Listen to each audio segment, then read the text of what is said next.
Hello everyone, this is Ankit Shukla and welcome to the logical accounting.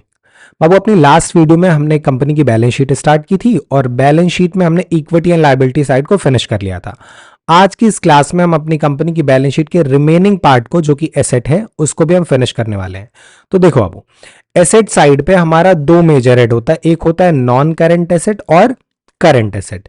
Non current asset में हमारे total 5 सब head होते हैं, जो कि आप अपनी स्क्रीन पे देख सकते हो, ठीक है। और करंट एसेट में बाबू हमारे होते हैं टोटल 6 सब हेड, राइट।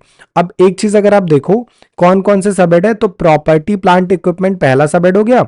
देन हमारा non current investment, deferred tax asset, long term loan and advances और अदर नॉन करंट एसेट।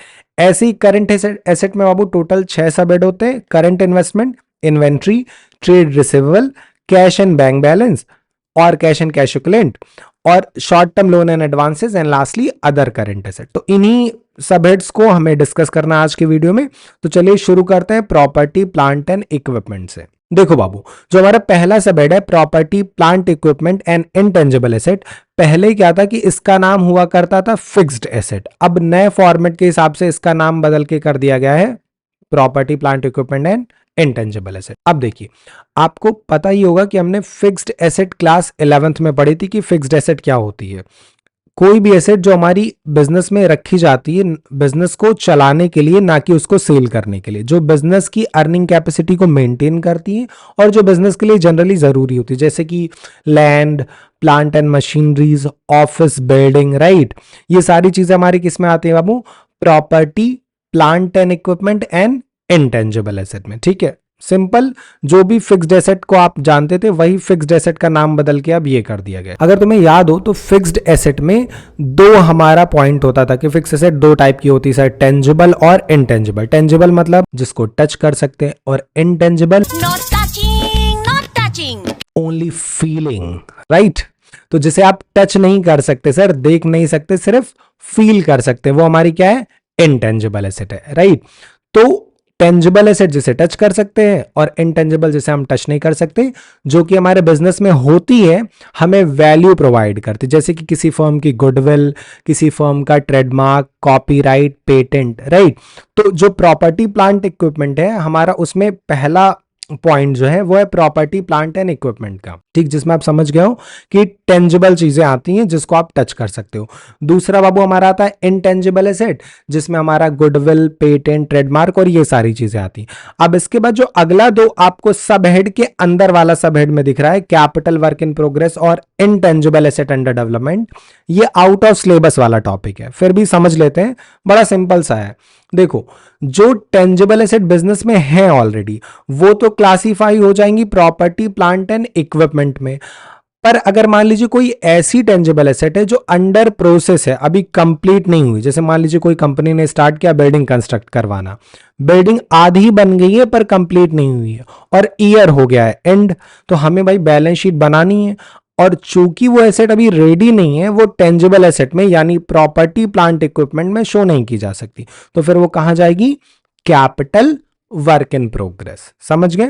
और यही सेम चीज इनटेंजिबल एसेट के नजरिए से अगर देखी जाए तो वो आ जाएगी इनटेंजिबल एसेट अंडर डेवलपमेंट में। फॉर एग्जाम्पल, अगर मान लीजिए हमने कोई बुक लिखी है, ठीक है, अब बुक का कॉपीराइट हमें रजिस्टर्ड करवाना है, पर अभी कॉपीराइट का रजिस्ट्रेशन अंडर प्रोसेस है, कंप्लीट नहीं हुआ है, तो जो भी वैल्यू हमारे उस कॉपीराइट की होगी वो हमारी किस में आ जाएगी? इनटेंजिबल एसेट अंडर डेवलपमेंट में, ठीक है।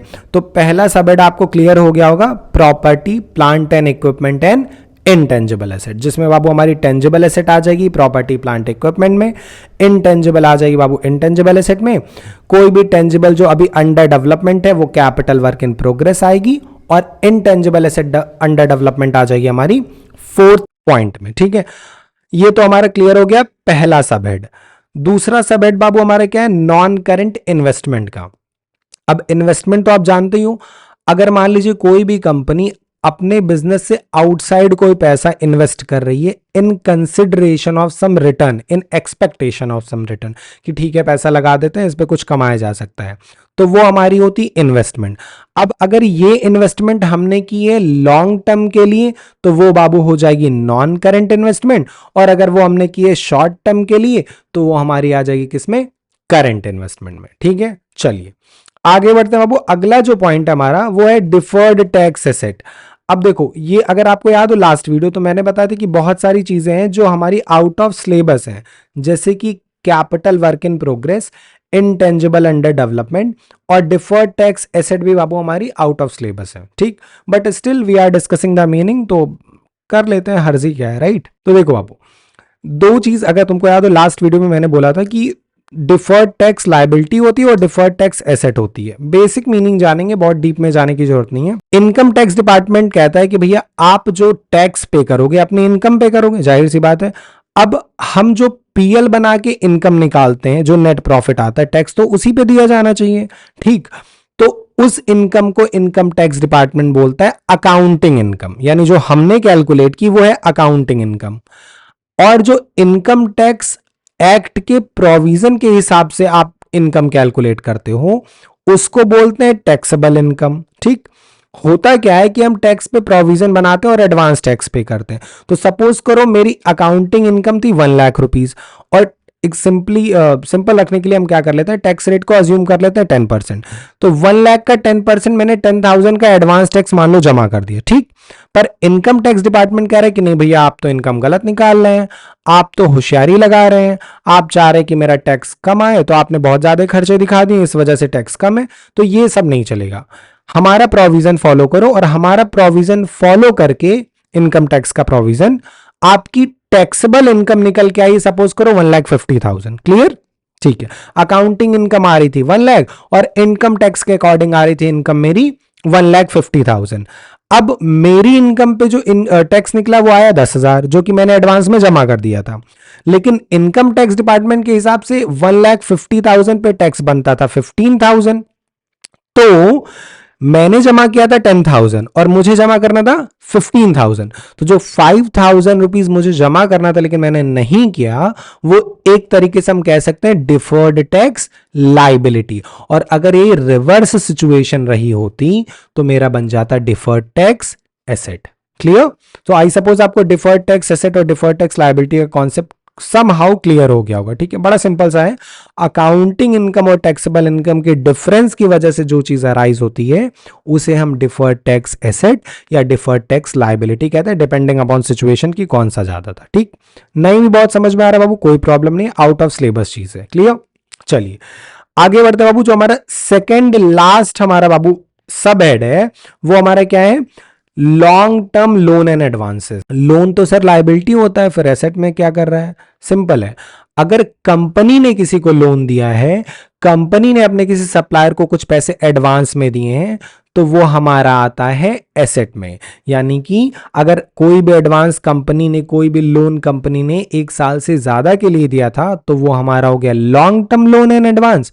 और अगर भैया वो शॉर्ट टर्म के लिए दिया गया था तो हमारा हो गया short term loan and advances. Right, चलिए और आखिरी जो पॉइंट है वो हमारा अदर नॉन करंट एसेट का। बहुत सिंपल सी चीज है बाबू, लास्ट वीडियो में भी हमने लायबिलिटी के केस में ये अदर गदर वाली चीजें देखी थी। राइट, तो बड़ा सिंपल है, जो चीज हमारी नॉन करंट एसेट है बट ऊपर के किसी सब हेड में नहीं जा रही, वो किस में आ जाएगी, right, other non current asset. Clear, चल so with this our non current asset major head is clear. Now we can discuss current asset वाला मेजर हेड। ठीक है, चलिए पहला पॉइंट बाबू ऑलरेडी क्लियर हो गया होगा, करंट इन्वेस्टमेंट, क्योंकि ऊपर नॉन करंट के साथ हमने इसको समझ लिया।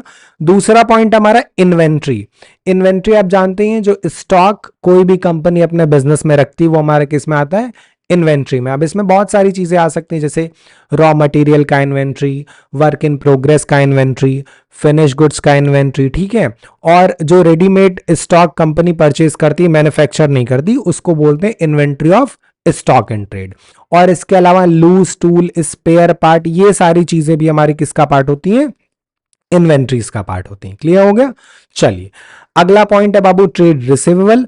और ट्रेड रिसीवेबल तुम्हें पता है कि ट्रेड रिसीवेबल में दो चीजें आती हैं, एक डेटर और दूसरा बिल्स रिसीवेबल। ठीक है, चलिए last, second last, third last point हमारा क्या, कैश एंड कैश इक्विवेलेंट। ये आपको किसी किसी फॉर्मेट में कैश एंड बैंक बैलेंस के नाम से भी दिख जाता है। ठीक है, तो परेशान होने वाली बात नहीं, बस सेम चीज ही है।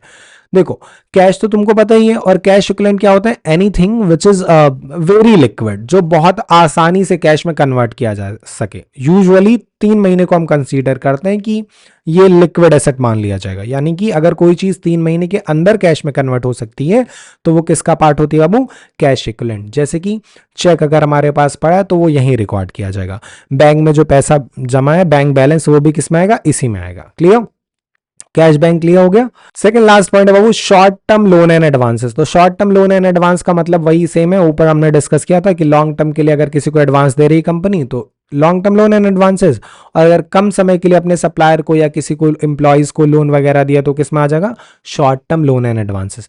Now coming to the very last point which is other current asset. और आपको पता ही है भैया अदर गदर चीजों में क्या क्या जाता है, राइट। जितनी करंट एसेट बच गई जो ऊपर किसी कैटेगरी में नहीं जा रही वो किसमें आएगी, अदर करंट एसेट में। सर एग्जांपल तो आपने दिया ही नहीं।